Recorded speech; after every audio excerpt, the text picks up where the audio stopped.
Assalamualaikum Tribuners dan pemirsa Rian Surya. Jumpa lagi dengan saya Rifki Edgar. Dan kali ini saya sedang berada di depan pintu gerbang Pondok Pesantren Bahrul Maghfirah. Dan pada bulan suci Ramadan kali ini kami memiliki program cerita para kiai. Dan rencananya kami akan masuk ke dalam Ponpes Bahrul Maghfirah untuk mengetahui lebih dekat Ponpes Bahrul Maghfirah yang ada di Kota Malang ini, terutama untuk ngobrol dan berbincang langsung dengan pengasuh Pondok Pesantren Bahrul Maghfirah, yakni Profesor Dr. Kyai Haji Muhammad Bisri. Yuk ikuti perjalanan kami di sini.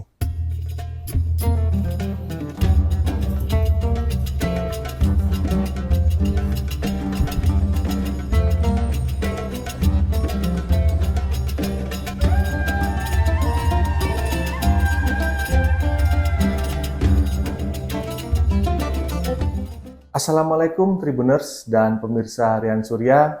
Jumpa lagi dengan saya Rifki Edgar yang kali ini akan memandu Anda dalam program Cerita Para Kiai. Program yang mengajak Tribuners untuk mengetahui lebih dalam tentang kiai yang memiliki pengaruh besar di Indonesia. Dan kali ini kita akan berbincang-bincang dengan Profesor Dr. Kyai Muhammad Bisri. Beliau merupakan pengasuh Pondok Pesantren Bahrul Maghfirah yang ada di Kota Malang. Beliau dikenal sebagai akademisi, guru besar teknik pengairan, serta tokoh pendidikan dan inovasi yang ada di Kota Malang. Selain itu, beliau juga merupakan mantan rektor Universitas Brawijaya pada tahun 2014 sampai tahun 2018. Nah, Assalamualaikum Prof. Bisri. Waalaikumsalam Bagaimana kabarnya Prof? Baik-baik Mas Rizky. Nah, jadi gini Prof, sesuai tema yang kita angkat pada pagi hari ini tentang cerita para kiai. Nah, mungkin bisa diawali Prof, masa kecil Prof Bisri dulu seperti apa Prof? Ya, saya ini lahir di daerah dulu namanya Betek ya. Oh, Betek. Betek. Sekarang Jalan Maijen Panjaitan atau Penanggungan. Penanggungan. Saya kecil di situ. Orang tua saya itu seorang kiai kampung ya, ulama kampung situ yang memang sejak kecil beliau sudah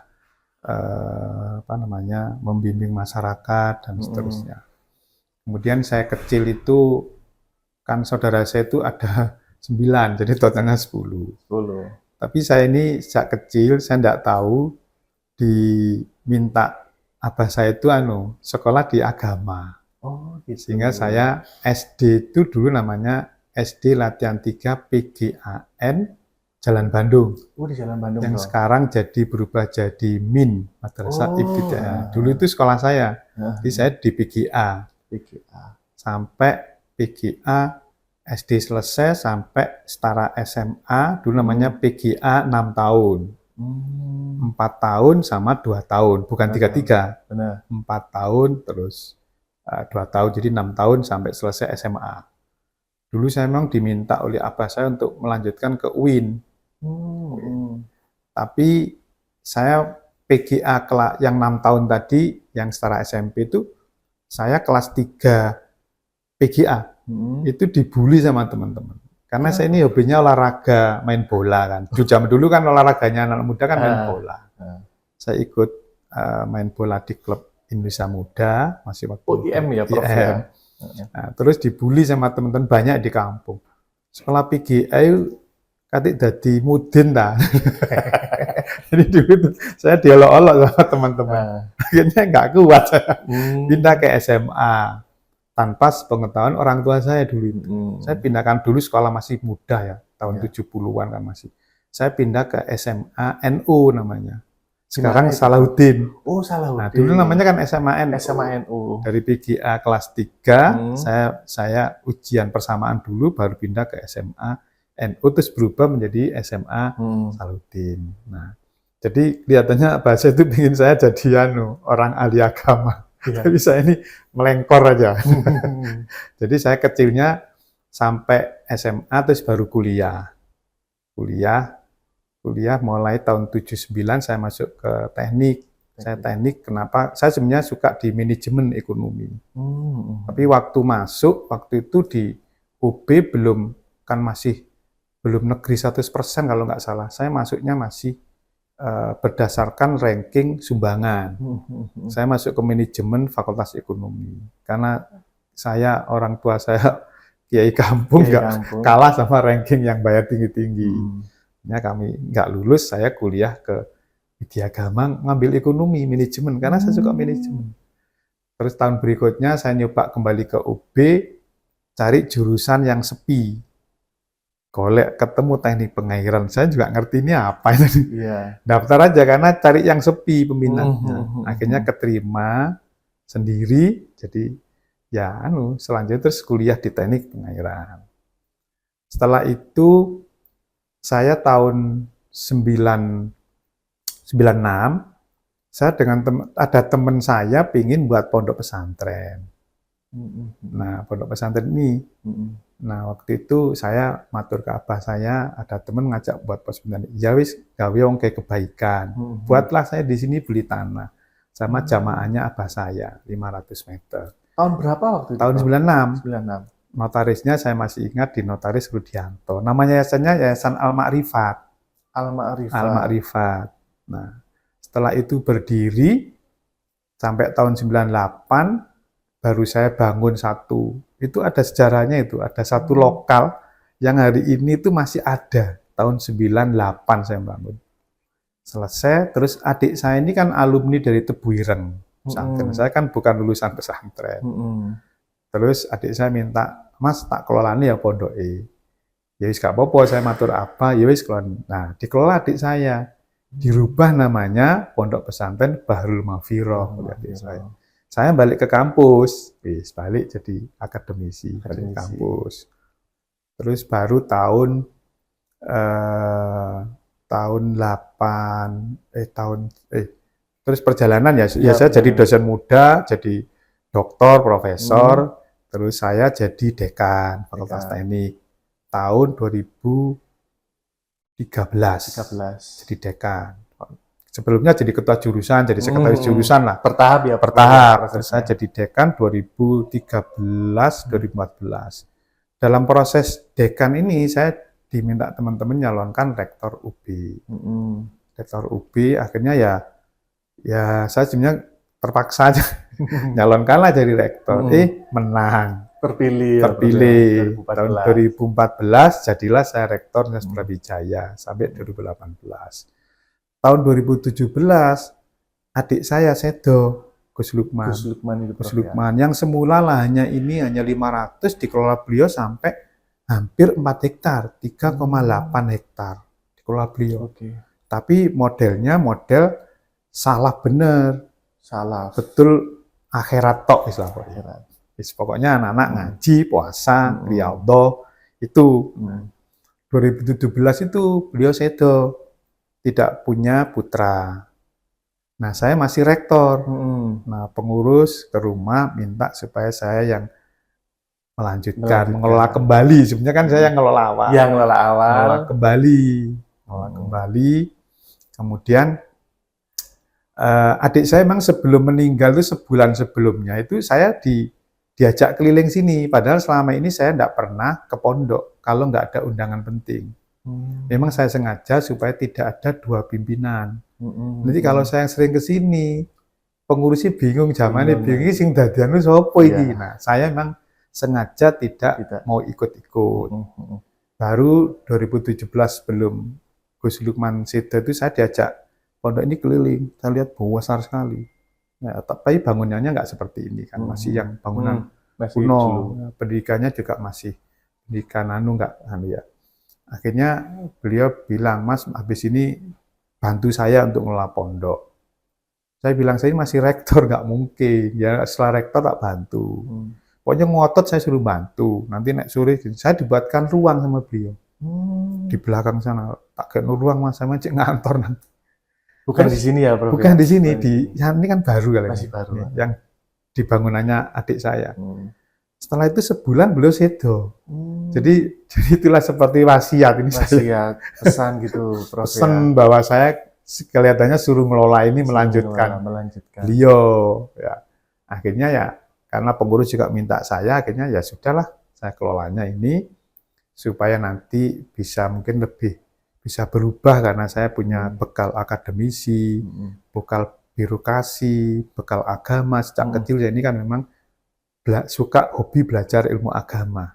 Karena saya di kampung juga jadi ketua tahlil, ketua tiba, jadi pokoknya anulah dianggap orang paham agama karena memang mulai PGA saya belajar ngaji, itu saya hobi memang sejak kecil itu tentang ilmu agama Islam.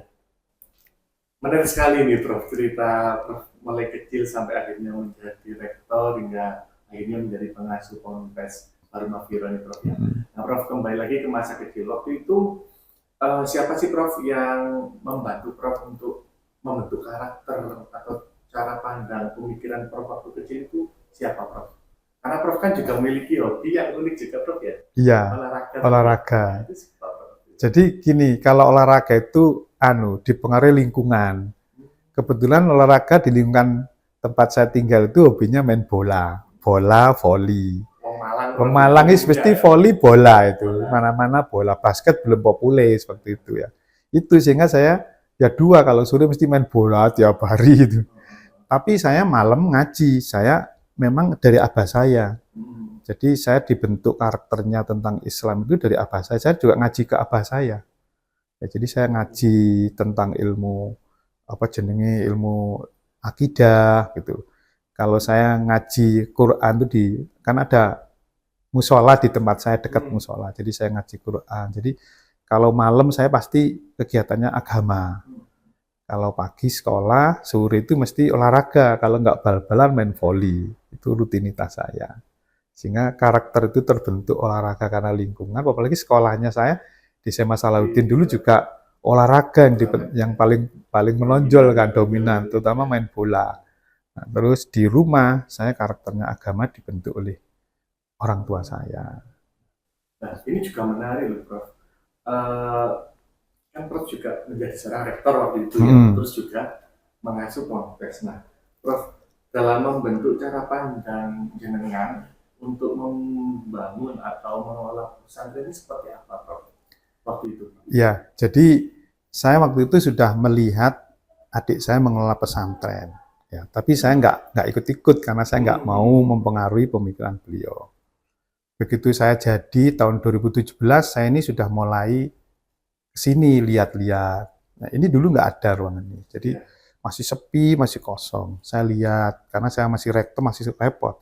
Saya harus berpikir untuk merubah pemikiran tentang pondok pesantren. Saya ingin ada perubahan mindset.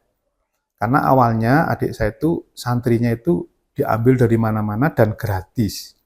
Hanya bayar uang makan ya, hanya bayar uang makan gratis dari Lampung, dari mana di sini. Terus mereka ansik memang belajar Islam, hanya kitab-kitab belajar itu ya. Jadi memang arahnya memang ya kayak pondok-pondok zaman dulu, sehingga sekolah formalnya tidak begitu teropeni.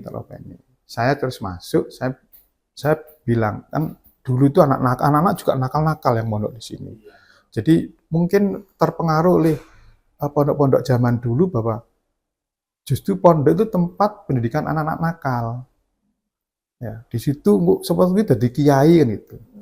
Terus saya begitu di sini saya bilang nggak bisa, pondok itu adalah tempat mencari ilmu agama Islam dan mengamalkan. Bukan penitipan anak-anak nakal. Anak nakal itu kewajiban negara loh, saya bilang gitu. Kalau sebagian ya bolehlah, tapi kalau semua nakal terus seperti apa Islam nanti? Ya nanti ada yang jadi, ada yang enggak itu gimana? Dia mondok tapi nakal. Ya saya rubah mindsetnya bahwa pondok itu tempat orang mencari ilmu agama Islam dan mengamalkan. Sehingga kita harus ada saringan. Jadi itu mindset saya rubah dulu. Nanti saya nggak mau dari yang pondok sini harus ada seleksi.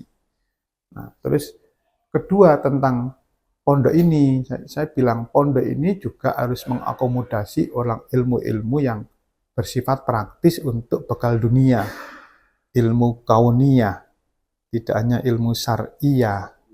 Jadi kan di banyak pendapat ilmu dibagi dua, syariah dan kauniyah, ilmu duniawi dan akhirat. Saya bilang, sebenarnya ilmu dunia itu juga bisa jadi ilmu akhirat. Karena Allah itu menciptakan manusia untuk menjadi khalifah. Wa idza qala rabbuka lil malaikati ja'alna fil ardi khalifah. Kita jadi khalifah, lek jadi khalifah, wakil Tuhan mengurusi bumi. Lek ilmu agama itu kan nggak cukup. Harus ilmu umum. Kalau nanti kita nggak bisa ilmu umum juga, nanti orang Islam ketinggalan. Masa orang Islam nanti nggak bisa mayungi bumi, nggak mesti dunia. Karena dia malah ketinggalan dunia, Islam harus terus memayungi dunia. Sehingga saya berpikir ini Islam harus dibawa ke pendidikan yang tinggi. Karena Al-Islam ya'lu wa la yu'la alaih. Islam itu agama yang tinggi, jadi standarnya harus tinggi. Ya mungkin saya kebiasaan berpikir akademis ya. Ya. Harus standarnya tinggi, jangan Islam itu standarnya rendah, nanti diketawain saya bilang itu. Makanya saya di sini punya tagline, di sini pondok ini harus mengelolanya ikhlas dan profesional. Tidak hanya ikhlas tapi profesional. Jangan profesional tanpa ikhlas, ini nggak jadi ibadah. Jadi ikhlas dan profesional. Profesional itu ya jadi standarnya tinggi. Prof, jadi ini arahnya ke ponpes modern ya, Prof ya? Bisa Kalau dibilang seperti itu, Prof? iya, Atau seperti apa? saya sebetulnya tidak modern ya. Islam itu memang menaungi zaman. Islam itu agama yang menaungi zaman. Coba bagaimana Islam menaungi orang ibadah di Kutub Utara. Bagaimana Islam itu hadir menaungi kehidupan di Amerika. Bagaimana Islam itu di pedalaman di Papua. Jadi sebetulnya kan Islam itu ya tidak modern, ya pokoknya dia menaungi Harus zaman. menyesuaikan. Iya, rahmatan alam, dia naungi terus di mana-mana. Jadi dunia harus menyesuaikan Islam yang membimbing. Islam membimbing bagaimana kehidupan mengabdi kepada Allah itu kalau kita kondisi di kutub. Bagaimana membimbingnya Islam itu. Jadi apakah itu modern? Enggak juga kan. Sebetulnya ya itulah posisi Islam. Karena Islam ya'lu wa la yu'la. Islam itu agama yang tinggi, yang rahmatan alamin. Dia menaungi segala zaman dan sekolah tempat. Ya, jadi jangan terus kita ini beringin Islam itu kayak di hanya Arab Saudi loh lah. Terus yang di kutub gimana? Yang di Papua gimana? Yang di daerah enggak pernah ada enggak pernah tenggelam Swedia, itu gimana? Itulah hadir sehingga saya bilang kondisi ini pun ini bukan modern, tidak modern. Islam harus seperti ini, standarnya harus tinggi, bukan mewah loh, tinggi standarnya. Jadi kita juga harus bisa mengikuti perkembangan zaman ya. Iya, Islam nanti menuntun zaman. Gimana hukum orang nonton bioskop? Kan itu dituntun oleh Islam. Bagaimana hukum kita ke mall? Itu kan dituntun Islam. Bagaimana hukum berbisnis? Bagaimana hukum tanaman kita menanam, mengolah hutan? Itu Islam harus hadir menaungi semua itu. Jadi tidak hanya sekedar Islam itu ta'abud hanya ibadah aja. Ibadah itu kok misalnya sholat aja. Jangan ta'aluk hanya berpikir, tapi tahaluk jadi budaya. Ya. Prof, kurikulumnya Prof, di Ponpes ini juga mengikuti perkembangan zaman Prof. Karena setahu saya dulu waktu pernah liputan di sini kan ada laboratorium digital dan AI ya Prof. Ya. Seperti apa Prof? Jadi gini, saya yang ilmu akhirat, ilmu syariah, saya ngikuti sanatnya Tebu Ireng. Jadi kami dengan Gus Kikin sudah kerjasama MOU bahwa sanad ilmunya adalah Tebu Ireng, karena adik saya alumni Tebu Ireng. Dan banyak pengasuh ini yang alumni Tebu Ireng. Sehingga kitab-kitab kuningnya ya sama lah. Bahkan penasihat pondok sini sekarang lagi ngajar di Tebu Ireng. Ngajar tentang Taskeh Bukhari kalau nggak salah. Hadis Bukhari. Jadi kami ke sana. Kitab kuningnya ya kita sudah mendalam lah ya, sudah normal seperti pondok-pondok yang dulu. Nah, sekarang saya tambahi ilmu duniawi, ilmu kauniyah walaupun itu praktis, tidak masuk kurikulum terlalu ansih. Ya. Yang saya masukkan karena gini, orang kepingin sukses itu pakai ilmu. Sukses dunia harus pakai ilmu, sukses akhirat harus pakai ilmu. Berarti kita harus pakai dua-dua ilmu ini. Nggak bisa hanya ilmu akhirat. Nanti dunia kita terlantar. Tidak bisa hanya duniawi, nanti rugi di akhirat. Dua-duanya. Walaupun mungkin porsinya bisa beda. Nah, beriringan. Ya, contoh aja ini contoh ya. Contoh anak-anak ini di sini wirausaha tentang pembesaran lele. Nah, biasa pondok kan begitu. Saya sudah bilang, kamu nek pembesaran harus pakai ilmu perikanan, ilmu makanan. Tapi karena background-nya asli pondok, maka dikelolalah lele itu saya dapat bantuan itu dikelola. Dalam kurun waktu tertentu seharusnya panen itu malah kok nggak panen-panen. Sing anu itu besar ya kepalanya. Badannya tetap kecil, berarti lele sombong. Karena tidak pakai ilmu tadi, ilmu dunia, ilmu perikanan. Nah, oleh karena itu di sini saya tekankan harus visi misinya adalah kita harus mandiri. Jadi membentuk SDM yang mandiri. Mandiri untuk menyiapkan akhirat, mandiri untuk menyiapkan hidup di dunia. Sehingga ini ditopang oleh wirausaha. Makanya di sini ada mata pelajaran wirausaha, kita punya balai latihan kerja. Ada program petani milenial, ada program pedagang milenial. Jadi diciptakan anak-anak itu supaya hidup dan dunia nanti kalau nggak ikut negara ya jadilah pengusaha. Makanya di sini ada BM Mart, ada Pertasop, ada usaha lili, usaha ayam, usaha bebek, ada rumah potong unggas, ada kowi, ada macam-macam lah. Supaya anak-anak bisa, nah terus ada BLK. BLK itu Balai Latihan Kerja, anak dilatih kerja juga. Packaging, bagaimana membuat lain-lain, supaya punya modal untuk kehidupan dunia. Nah, terus Roisa itu karena sekarang zaman digital, nah kita buatkan laboratorium digital dan artificial intelligence. Selain kita punya laboratorium multimedia kreatif. Ada di atas itu, ada studionya, anak-anak bisa belajar foto, organisasi wedding, itu ada di atas. Jadi lengkap.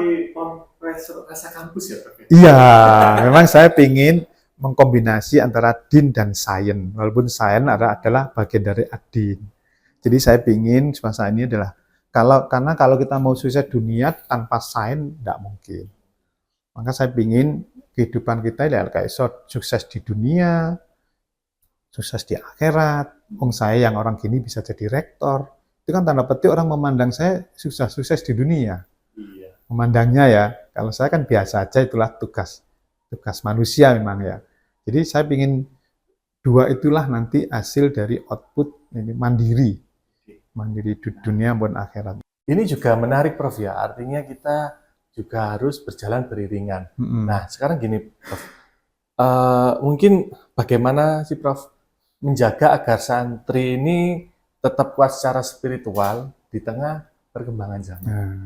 Itulah latihannya di pondok ini. Di pondok ini, Bro. Latihan di pondok ini. Jadi nanti kalau jadi pilot, akidahnya kuat, sholatnya nggak pernah telat. Semuanya berbasis pada syariat Islam. Nanti jadi wali kota, nah itu tetap jangan terima, jangan korupsi, jangan itu karakternya dibentuk di sini. Makanya dia juga harus tahu hidup dunia di luar. Makanya ada digital, ya ada belajar marketing dia. Karena saya pingin anak-anak itu juga bahkan saya ini lagi mau ngerintis untuk kurikulum Cambridge di sini. Seperti apa itu, Prof? Cambridge itu standarnya kayak Cambridge di Inggris sana. Saya udah ketemu sama PJ Global, Pak Amin. Saya mau kunjungan ke sana, nanti kami akan ikut beliau.